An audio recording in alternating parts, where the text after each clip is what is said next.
ওকে, আজকে 9 নম্বর লেকচার। আর আজকে পড়লে মোটামুটি এই চ্যাপ্টারে যেগুলো ইম্পর্টেন্ট টপিক, ইম্পর্টেন্ট বলতে সব টপিকই তো শেষ করছি, শেষ হয়ে যাবে। আর একটা টপিক আছে গাউসের সূত্র। গাউসের সূত্র এইচএসসি পরীক্ষার জন্য অত বেশি ইম্পর্টেন্ট না, এবং এখান থেকে সৃজনশীল এমসিকিউ কোনোটাই অত বেশি আসে না। তারপর এটা দেখাই দেবো এখন। আর আজকে এই চ্যাপ্টার মোটামুটি শেষ হয়ে যাবে। তো এখন পর্যন্ত সৃজনশীল এমসিকিউ সব টপিক মোটামুটি কভার করা হয়েছে, এগুলো অবশ্যই রিভিশন দিবে। এমসিকিউ এমসিকিউ বেশি বেশি সলভ করবা। সিকিউ তো মোটামুটি সব একই টাইপের আছে। এর আগে আমি তো বিভাগ এবং প্রাবল্যের অনেকগুলো সলভ করছিলাম, সব একই টাইপের। এখন এই ধারকের বেশ কিছু সৃজনশীল এখন দেখবো, এগুলো সেম টাইপের। ওকে, আর কালকে এটা পড়ানো হয়েছিল যে যদি দুইটা সমান্তরাল পাত ধারকের মধ্যবর্তী জায়গার পুরো অংশ জুড়ে, মানে এই যে পুরো অংশ জুড়ে বলতে এদের দৈর্ঘ্যের সমান এবং এদের মধ্যবর্তী দূরত্বের একটা আংশিক জায়গা জুড়ে যদি অন্য একটা মাধ্যম থাকে কে পরাবৈদ্যুতিক ধ্রুবকের, তাহলে ধারকত্বের কি রকম চেঞ্জ হবে। যদি এই মাধ্যমটা না থাকতো তাহলে এমনিতে নর্মালি ধারকত্বের সূত্র কি, C is equal to epsilon not A divide by T. যদি টি পুরুত্বের এবং কে পরাবৈদ্যুতিক ধ্রুবকের অন্য একটা মাধ্যম আসে, তাহলে যে সূত্রটা আসে এটা আমরা দেখছিলাম। ওকে, এখন এইটার আরো একটা টাইপ হইতে পারে।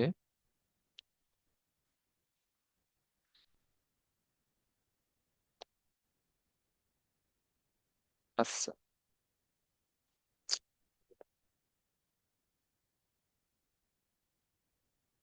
ওকে, এইখানে খেয়াল করো,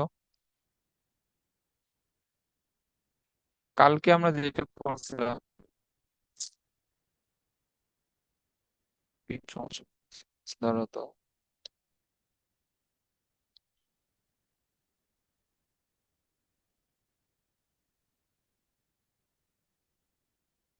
লেখা এমন আসতেছে কেন?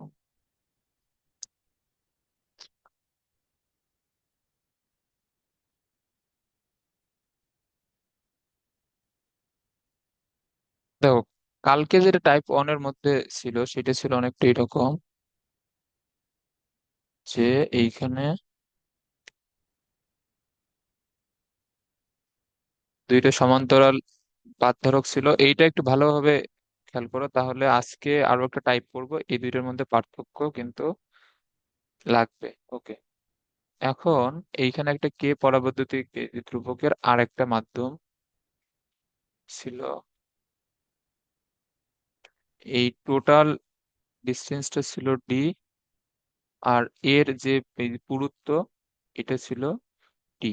ওকে, আর পাথগুলোর আমাদের যে প্রস্থচ্ছেদের ক্ষেত্রফল এটা ছিল এ। এবং এইখান থেকে আমরা এটাকে যদি এইভাবে কল্পনা করি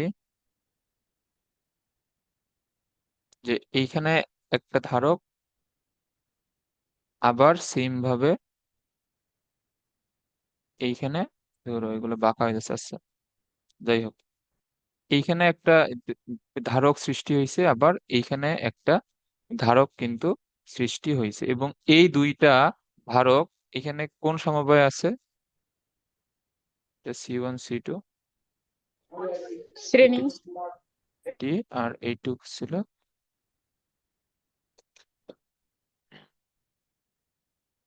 D-T, এটা এখানে শ্রেণী সমবায় আছে।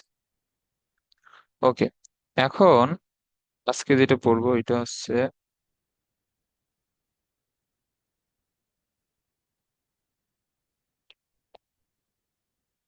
আচ্ছা এখন এখানে খেয়াল করো যে এইখানে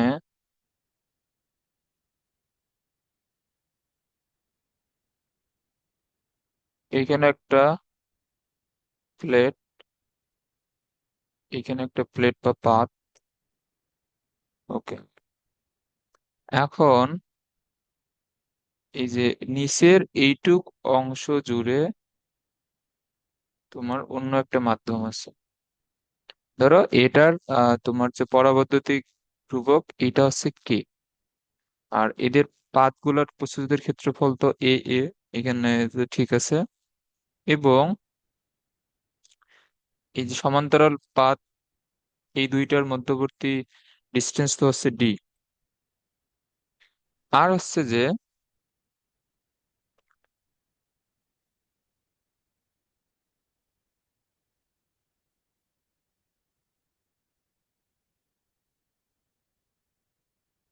এখন একটা জিনিস এখানে এই- এখন একটা জিনিস এখানে মিল আছে কিন্তু দেখো, এই যে এইখানে যে বায়ু মাধ্যম, এই ফাঁকা জায়গাটাতে বায়ু মাধ্যমের পুরুত্ব এবং অন্য একটা মাধ্যমের পুরুত্ব কিন্তু সেম। এই যে এই মাধ্যমের পুরুত্ব কিন্তু ডি, কারণ এই ডিস্টেন্সটুকুও তো ডি। তাহলে বায়ু মাধ্যমের পুরুত্ব এবং অন্য একটা মাধ্যমের পুরুত্ব কিন্তু এইখানে সেম। ওকে, এখন এইখানে যে তোমার ইয়েটা আছে, মাধ্যমটা আছে, এইটার এই ক্ষেত্রফল দেওয়া আছে এ, মানে এগুলো বইয়ে যেভাবে দেওয়া আমি সেইভাবেই এগুলো লিখতেছি। তাহলে অন্য একটা মাধ্যমের এই যে ক্ষেত্রফল হচ্ছে এ। আচ্ছা ধরো আমি এটা লিখে দিই, এ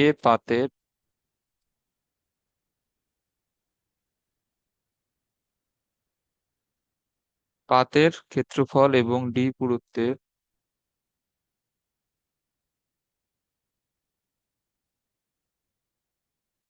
এখানে হচ্ছে ডি পুরুত্বের দুইটা সমান্তরাল পাত ধারকের মাঝখানে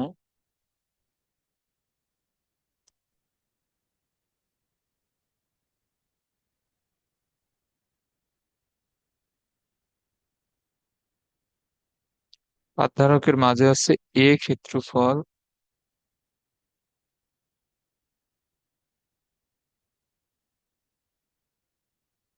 ও একই পুরুত্বের।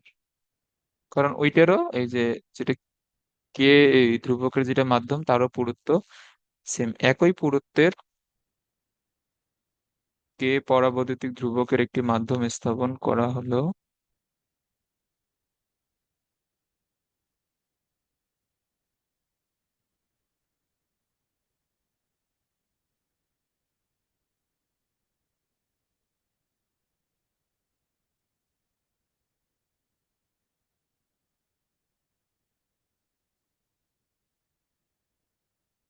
ওকে, একটি মাধ্যম আমরা যদি স্থাপন এই যে করি, তাহলে এখানে একটা জিনিস এই যে খেয়াল করো।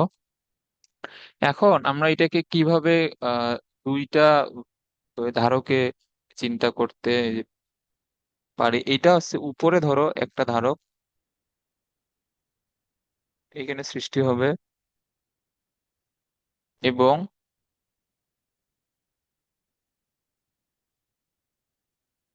নিচে একটা ধারক সৃষ্টি হবে।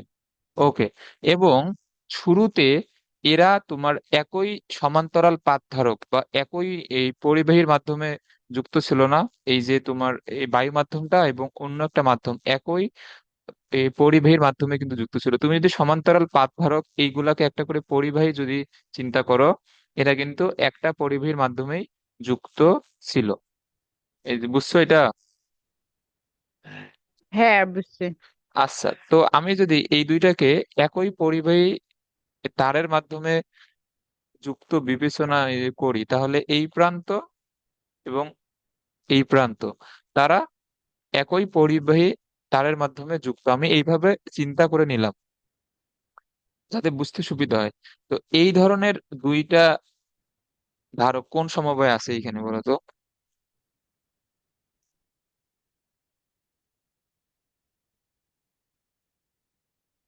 এরা এখানে কোন সমবায়? সমান্তরাল।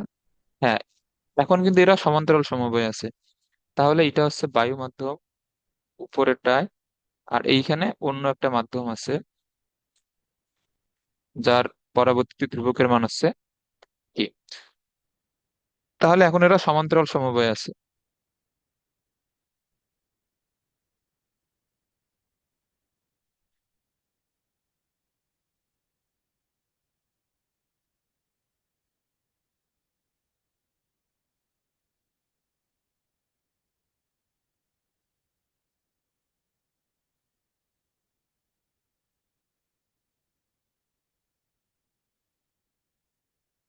ওকে, তো এখন সমান্তরাল সমবায়ে কি হবে? এই তুল্য ধারকত্ব তো জাস্ট দুইটার যোগফল। তাহলে এখানে তুল্য ধারকত্ব, sorry, এটা সিপি হবে ধরো।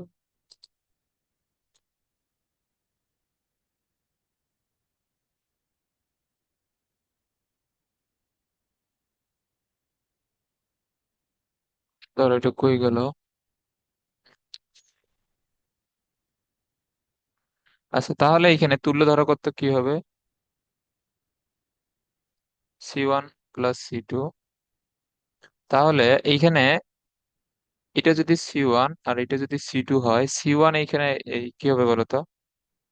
Epsilon not A divide by মধ্যবর্তী ডিস্টেন্স হচ্ছে ডি, এটা হবে। আর না না, সরি সরি, এখানে এ হবে না।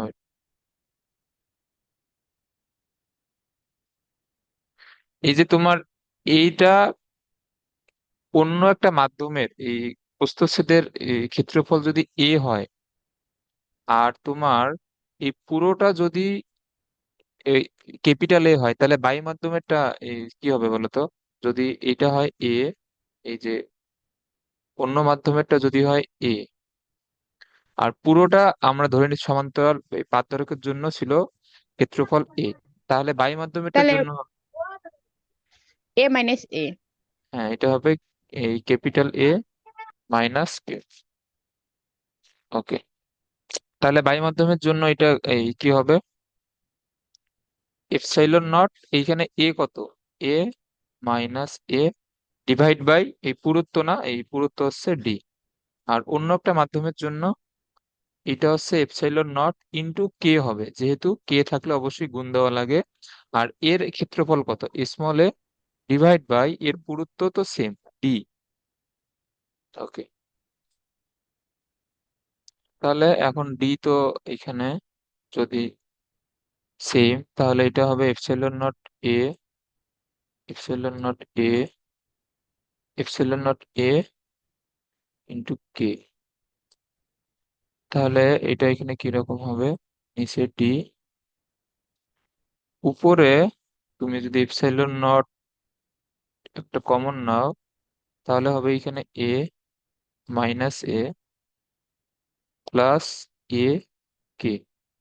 এখন তুমি চাইলে যে কোনো একটা অবস্থায় কমন অবস্থায় মনে রাখতে পারো, সমস্যা নেই। আবার তুমি যদি এখানে মাইনাস এ কমন নাও, তাহলে এটা কি হবে? ওয়ান মাইনাস কে, এরকম হবে ডিভাইড বাই ডি।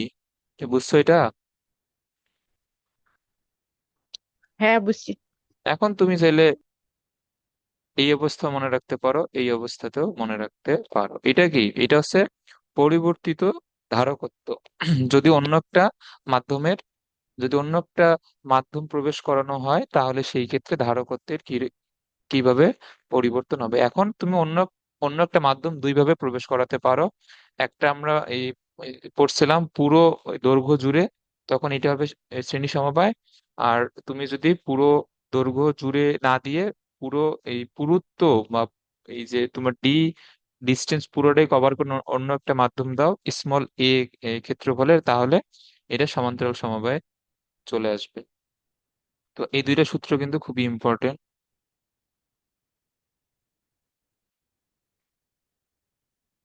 ওকে, এটা হচ্ছে পরিবর্তিত ধারকত্ব।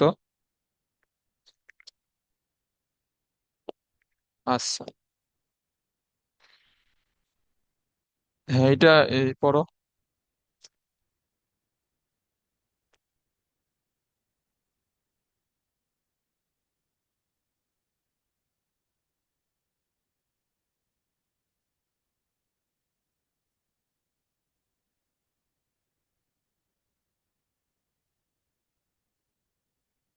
এখানে দুইটা আছে যে চিত্র দেওয়া আছে। এ দেওয়া 0.2 মিটার স্কোয়ার, ডি দেওয়া 2 মিটার, K1 দেওয়া 2, K2 দেওয়া 6, বিভবের মান দেওয়া 400 ভোল্ট। উদ্দীপকে চিত্র একের ধারকটির ধারকত্ব নির্ণয় করো। ওকে, আচ্ছা এখানে যদি চিত্র একটা যদি আঁকি।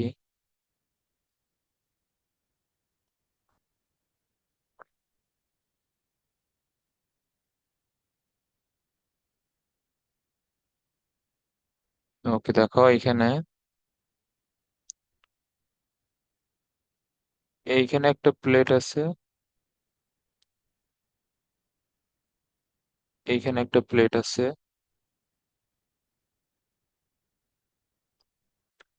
আর আগের ক্লাসের ওই হোমওয়ার্ক গুলো জমা দিও, ওগুলো ধারকের দুইটাতে সৃজনশীল ছিল মনে হয়, ওগুলা সলভ করবা।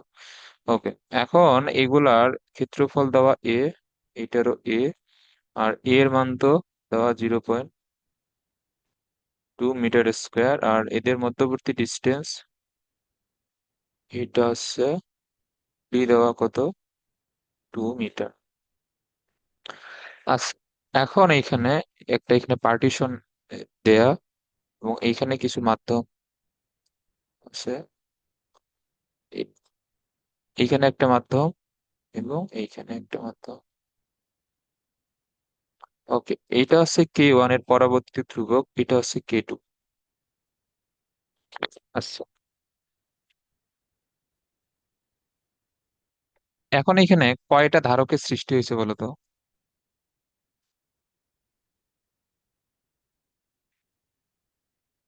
বলো। দুইটা। এইখানে দুইটা ধারকের সৃষ্টি হয়েছে, একটা হচ্ছে এই যে, ধরো,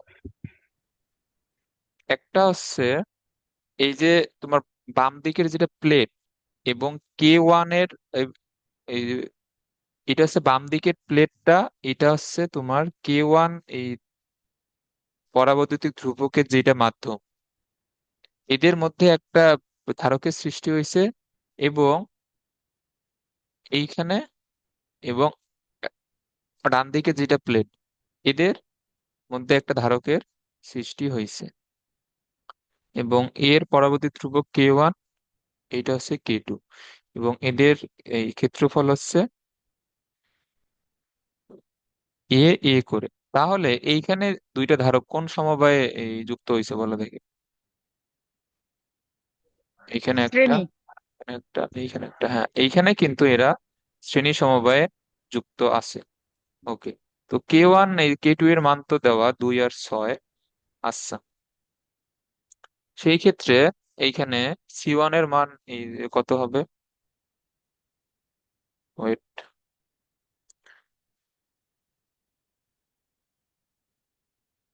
এখানে C1 কত, এপসাইলন নট K1 ইন্টু এ, আর এটা D1, এইখানে ডি কত বলো তো। ডি যদিও প্রশ্নে যেহেতু কিছু বলে দেয় না, এবং পার্টিশনটা মাঝ বরাবর দেওয়া, তো আমরা ধরে নেব যে এই যে C1 হচ্ছে D/2, C2 হচ্ছে D/2, এদের এই পুরুত্ব, যে যদিও প্রশ্নে এটা ঠিকভাবে উল্লেখ করে দেয় নাই, তারপর এটা হাফ হাফ ধরে নেওয়াই লাগবে। ওকে, তাহলে এখন এটা কি হবে, এপসাইলন নটের মানটা লিখে নিও, এটা লিখলাম না। K1 এর মান কত, 2, এর মান কত, 0.2, আর ডি হচ্ছে পুরোটাই 2 মিটার, তাহলে এর আমরা যদি হাফ নিচ্ছি তাহলে এটা হবে 1 মিটার। ওকে, তাহলে এপসাইলন নটের মান 8.854,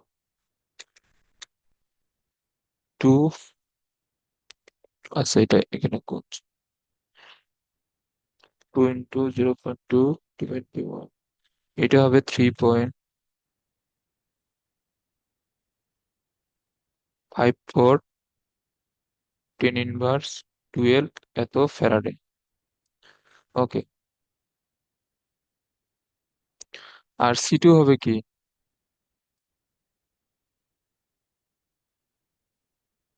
এপসাইলন নট ইন্টু K2 হবে, ইন্টু এদেরও বাধ্য, যে প্রস্থচ্ছেদের ক্ষেত্রফল এটা তো এই আছে, কারণ এটা পুরো দৈর্ঘ্য বরাবরই এই মাধ্যমটা আছে, ইন্টু ডিভাইড বাই D2, এই D2 এর মান হতো D/2, তাহলে এপসাইলন নট ইন্টু K2 এর মান হচ্ছে 6, এর মান তো আগেরটাই, আর D2 এর মান হচ্ছে 1, তাহলে এটা আসবে 1.06, 10⁻11 ফ্যারাড। যেহেতু এটা শ্রেণী সমবায় আছে, তাহলে তুল্য ধারকত্ব এই কি হবে, তুল্য ধারকত্ব one ah, divide by CS, ওয়ান1/c by C one plus 1/c। By C2। তাহলে এইখানে তুমি যদি লসাগু করো, এখানে আসবে C1 C2, উপরে C1 + C2, এটা হচ্ছে 1/CS এর মান, তাহলে শুধুমাত্র CS এর মান হবে উপরে C1 + C2, নিচে C1 + C2। তো এখন তুমি যদি দুইটা মান আমরা তো বের করলাম, এখন এগুলা গুণ করে যোগ করে এগুলা ভাগ করবা, তাহলে দেখবা যে অ্যান্সার আসবে 3.766 × 10⁻11 ফ্যারাড। এটা বুঝছো? হ্যাঁ। ওকে।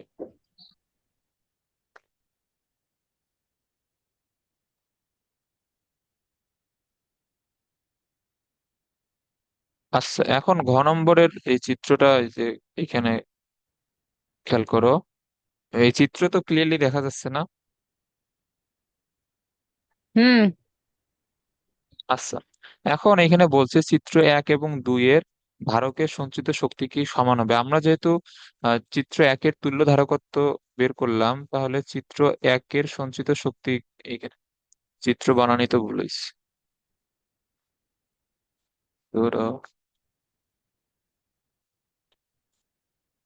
যে তাহলে চিত্র 1 এর সঞ্চিত শক্তি,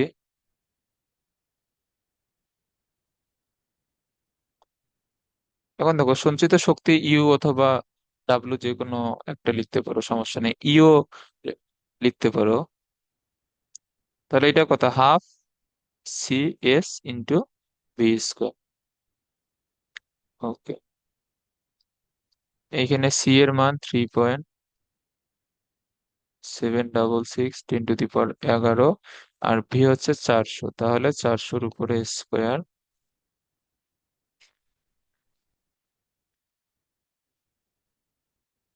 করে 11 × 400², এটা দিলে আসবে 3.0128 × 10⁻16 এত জুল। এখন চিত্র 2 এর ক্ষেত্রে, চিত্র 2 এর তুমি যদি সঞ্চিত শক্তি বের করতে চাও, এখানে কি বের করা লাগবে? আগে তুল্য ধারকত্ব বের করা লাগবে। তো এখন আমরা তো এটা তো এখনই তো শিখলাম যে এইখানে একটা প্লেট আছে এবং এইখানে একটা প্লেট আছে,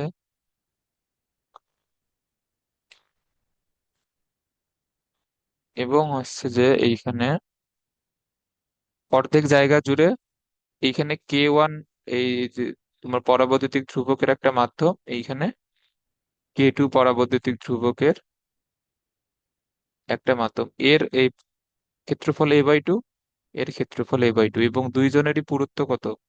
দুইজনেরই পুরুত্ব হচ্ছে D। তাহলে এরা এখানে কোন সমবায় আছে? সমান্তরাল। হুম,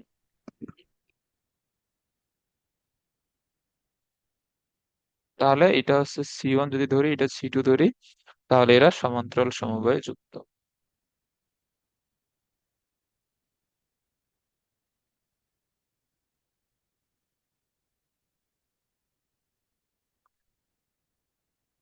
আচ্ছা, এখন দেখো, এখন যে আমরা যে সূত্রগুলো শিখলাম, ওই সূত্রের তাহলে কাজ কি? ওই সূত্রে আসলে কোনো কাজ নাই। এই যে একটা জিনিস খেয়াল করো, এই যে এই সূত্রগুলা, তুমি এই সূত্র ইউজ করে ডিরেক্ট কিন্তু তুল্য ধারকত্ব বের করতে পারো, বাট তোমার সূত্র এগুলো তো মনে রাখা অনেক টাফ। তো আমাদের ডিরেক্ট তো এই সূত্রে অ্যাপ্লাই করার দরকার নাই। আমরা এইখানে আগের সূত্রগুলো ইউজ করে ইন্ডিভিজুয়াল যে C1 C2 এর মান বের করব, তারপর সমান্তরাল হলে সমান্তরালের সূত্র, শ্রেণী হলে শ্রেণীর সূত্র। অত কঠিন সূত্র তো মনে রাখার দরকার নাই। তারপরও মনে রাখবা, ওইগুলো যে একদমই লাগবে না তা না, লাগবে। এই যে বুঝছো আমি কি বলছি?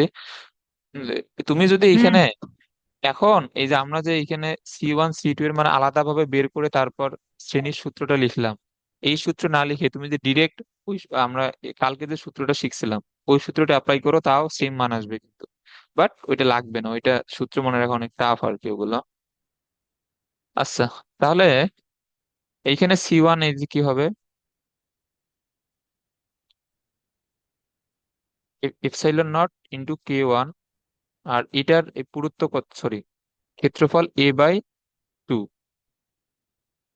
আর ডিভাইড বাই এই যে ডিস্টেন্স তো দুইটারই ক্ষেত্রে D। তাহলে এখানে ε0 K1 এর মান কত, × 2 a/2, তাহলে a হচ্ছে 0.2, তাহলে এটা হবে 0.1, আর D হচ্ছে 2 মিটার ডিভাইড বাই 2। তাহলে 2 2 বাদ, 8.854 ইন্টু 0.1, তাহলে এটা হবে -13। যেহেতু এখানে এপসাইলন নট এ -12, 0.1 দ্বারা যদি তুমি যদি ভাগ করো, এটা হয়ে যাবে -13। ওকে। আর C2 এর মান তুমি যদি সেম ভাবে বের করো, আচ্ছা দেখো এটা এখানে বের করি। C2 এর মান কি হবে? ε0 K2 A divide by 2 into divide by T. তুমি যদি এখানে সবগুলা মান বসাও, এটা আসবে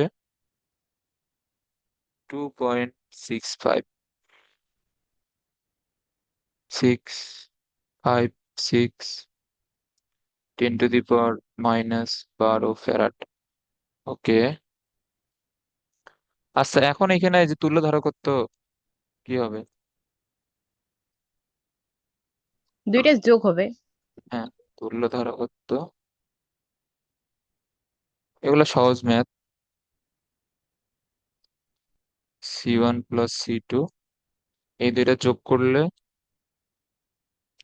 8.854 প্লাস 30 প্লাস 2.12, এটা আসবে 3.541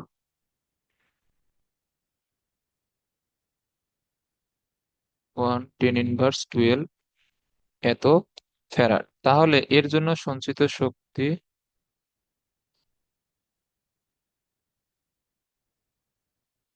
W2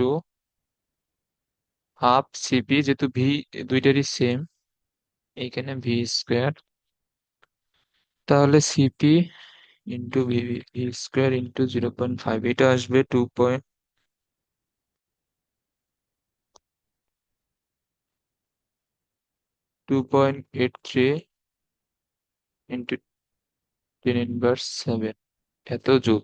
আর ওইটা ছিল কত? ওইটা ছিল 10⁻16 প্লাস 16। না, না, না, কি ব্যাপার? এটা কি ক্যালকুলেশনে ভুল হয়েছিল? আচ্ছা wait, এখানে তুল্য ধারকত্ব, আচ্ছা সরি, এইটা মান আসছিল এই যে এইখানে যেটা লিখে দিয়েছি, এইটা আসছিল 1/CS এর মান। আর তাহলে CS এর মান হবে এইটার উল্টা, আছে সরি ধরো, এইখানে তাহলে ভুল হয়েছে। এই যে এইগুলা কিন্তু প্রায় প্রায় ভুল হয় এক্সামে, মানে 1/CS এর মান বের করে অনেকে CS এর জায়গাটা লিখে দিয়ে আসে। এটা এটা হবে তাহলে, এটাকে ইনভার্স করলে 2.65 10⁻12।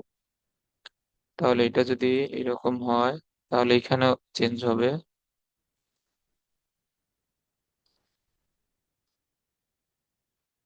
এটা হবে 2.65 10⁻12 ইনভার্স। তাহলে এখানেও শক্তির জায়গা তো এটা চেঞ্জ হবে অবশ্যই।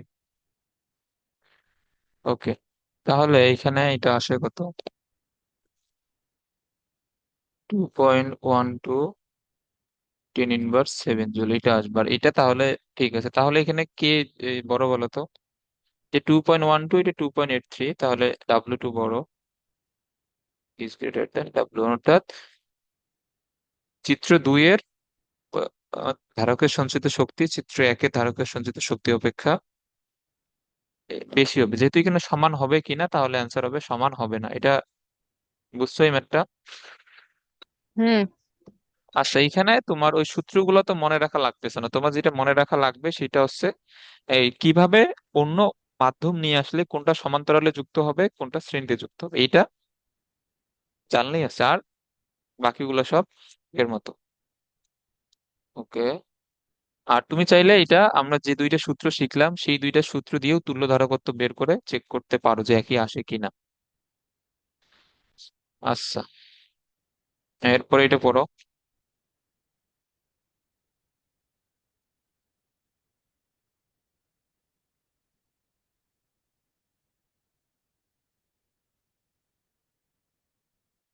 এখানে পাশের বর্তনীতে দুইটা সমান্তরাল পাত ধারক যুক্ত করা হয়েছে, যাদের প্রতিটি দুই পাতের ব্যবধান অর্থাৎ ডি এর মান হচ্ছে 0.5 সেন্টিমিটার, ধারকত্ব এত পিকো ফ্যারাড। এক এক এই পিকো মানে কত এটা জানো? মাইক্রো ভুলে মানে গেছি। কত?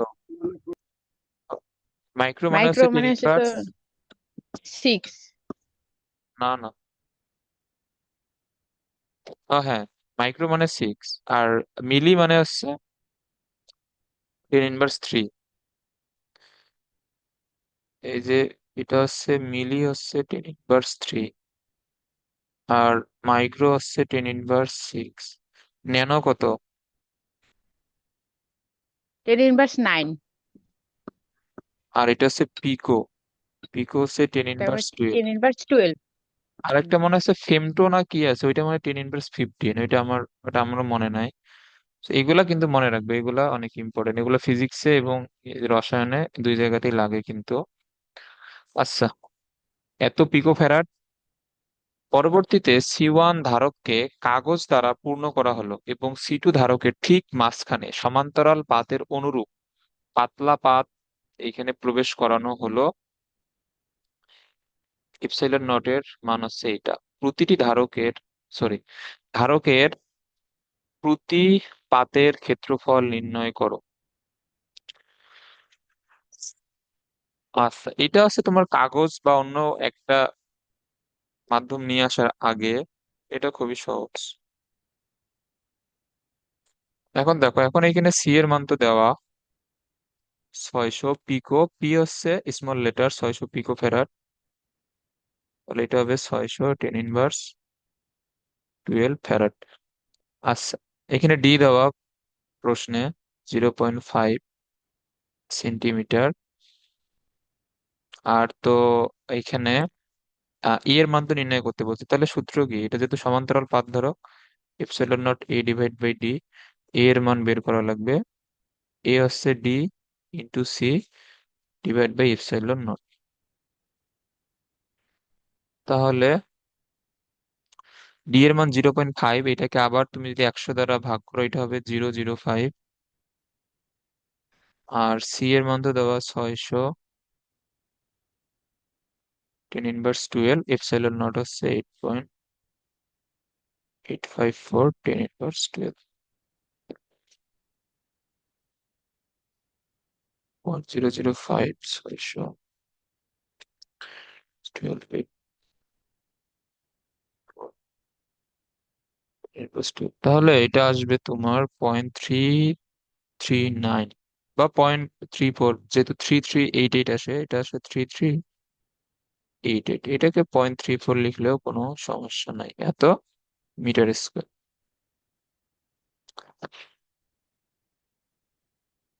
ওকে, 0.34 মিটার স্কোয়ার। এখন ঘ নম্বর প্রশ্নে এখানে দুইটা জিনিস আছে।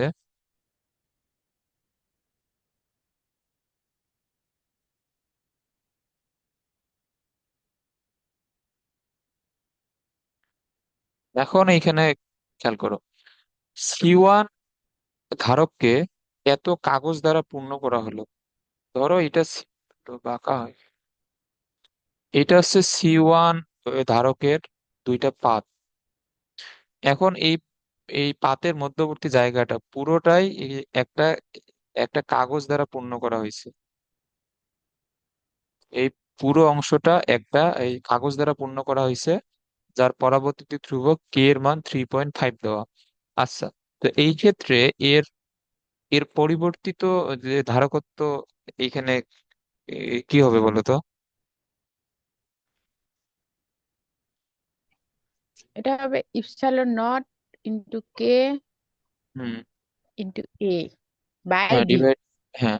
এইখানে কিন্তু কোনো সমান্তরাল বা শ্রেণীর কিন্তু কোনো হিসাব আসবে না, কারণ এটা তোমার পুরো অংশটাই অন্য একটা মাধ্যম দ্বারা এই পূর্ণ করা হয়েছে, জাস্ট ওর কে দ্বারা এখানে এই যে গুণ হবে, অন্য কিছু না এখানে। ওকে, এখন দ্বিতীয় ক্ষেত্রে যেটা বলছে যে সি2 এর ঠিক মাঝখানে সমান্তরাল পাতের অনুরূপ পাতলা পাত প্রবেশ করানো হলো, মানে তো এত পাকা হয়।